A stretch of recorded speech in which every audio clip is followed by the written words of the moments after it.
Dua guru yang berstatus pegawai negeri sipil atau PNS yang diberhentikan jelang masa pensiun mengadu ke DPRD Sulawesi Selatan.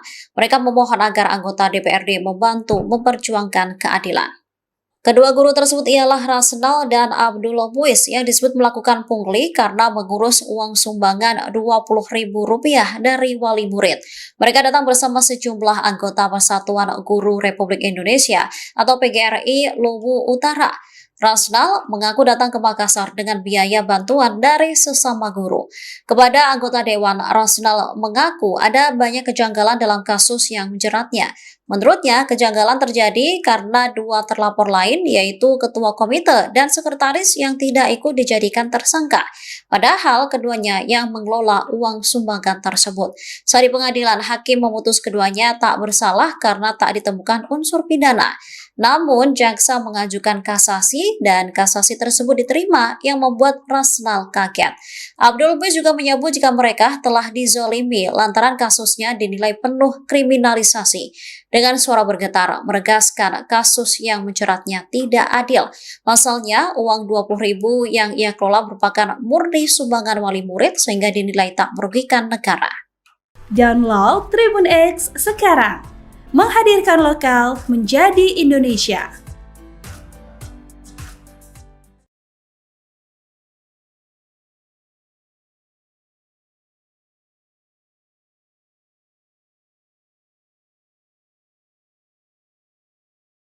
Kembali lagi saya katakan bahwa tindak lanjut yang kami ambil dari keputusan PTDH itu adalah tindak lanjut dari apa yang menjadi amar putusan Mahkamah Agung, bahwa ada penetapan dua orang yang bersangkutan sebagai pihak yang dianggap bersalah dalam putusan itu.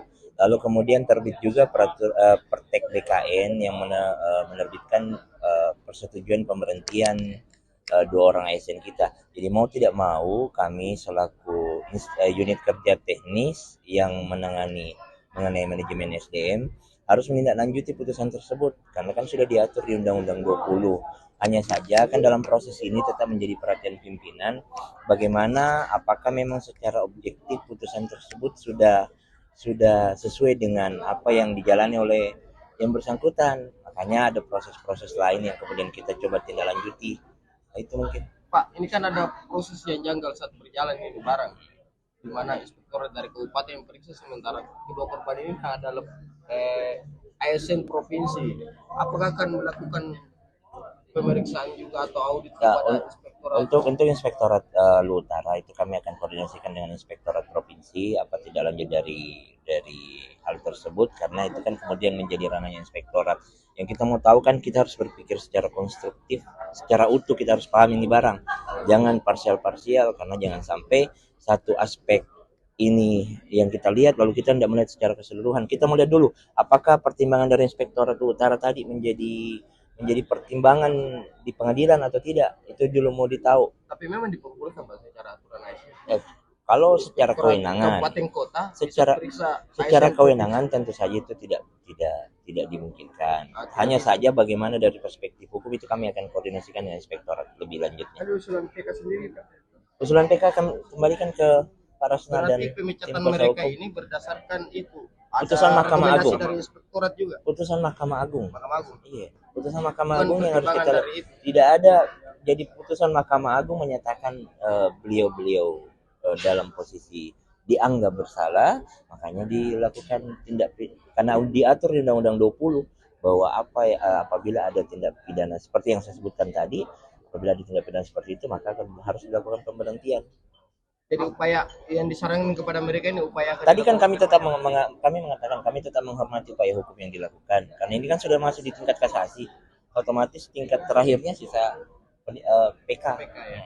Tua disepakati oleh orang tua siswa bersama ketua komite di dalam rapat resmi, diundang secara resmi, dan semua yang menjadi keputusan itu adalah murni melalui pertimbangan orang tua siswa. Lalu terjadi pembayaran yang disinyalir polisi itu sebagai pungutan karena ditentukan jumlah dan waktunya, katanya 20.000 per bulan. Yang tidak mampu gratis, yang bersaudara satu yang membayar. yang dinyatakan mampu tidak bayar-bayar tidak ada masalah. Kesimpulannya tidak ada siswa yang tidak diikutkan ujian semester gara-gara pembayaran. Semua keluar dari SMA 1 baik yang lunas maupun tidak. Berarti tidak ada unsur paksaan. Yang kedua yang perlu saya luruskan, statement tadi Inspektorat Kabupaten. Ini menjadi fakta persidangan bahwa di dalam persidangan ada kerugian negara. Berarti ada rekomendasi kan? Lalu kedua, pada saat diperiksa BAP yang ada di Inspektorat itu menyatakan diperiksa karena diduga merugikan keuangan negara. Saya bertanya kepada saudara Sarif itu tadi namanya, saya beritahu karena pernah saya bertetangga, saya beritahu Pak Sarir, di mana kaitannya ini kerugian negara dengan sumbangan orang tua? Langsung jawabannya, saya pertanggungjawabkan ini demi Allah. Langsung jawabannya, itu nih dua saya bingung kan dah, berarti ditarget gitu.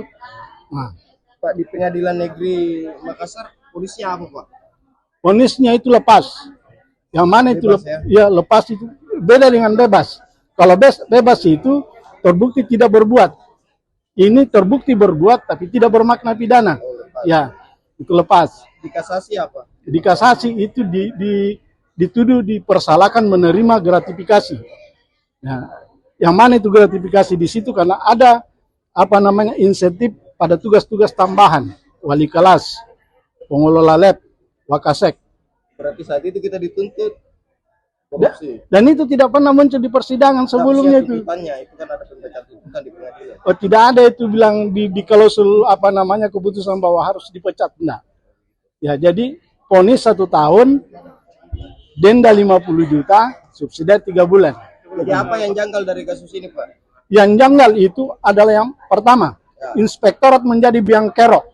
Yang murni sumbangan orang tua menyatakan ada kerugian negara yang sangat tidak sinkron itu. Terus apa lagi? Orang tua siswa yang dimintakan yang keberatan? Selama ini saya sebagai bendara tidak ada orang tua yang keberatan. LSM itu yang melapor tidak ada adiknya, saudaranya yang sekolah di SMA 1. Pak, apa kejanggalannya dari kasus ini? Nah, apa kejanggalannya? Iya. Satu, menyatakan ada kerugian negara. Terus apa Kedua, lagi? memaksa anak-anak membayar. Kalau memaksa anak-anak membayar, maka summa totalnya lunas. Ternyata banyak anak-anak yang tidak membayar, tetap ikut semester, tetap ikut ujian, dan keluar dari SMA dalam keadaan lulus.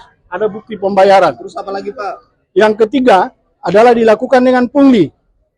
Terbukti bahwa ini dirapatkan orang tua secara terbuka. Berarti di luar dari ciri-ciri pungli itu yang dilakukan secara sepihak dan tertutup. Kejanggalan hukumnya seperti apa?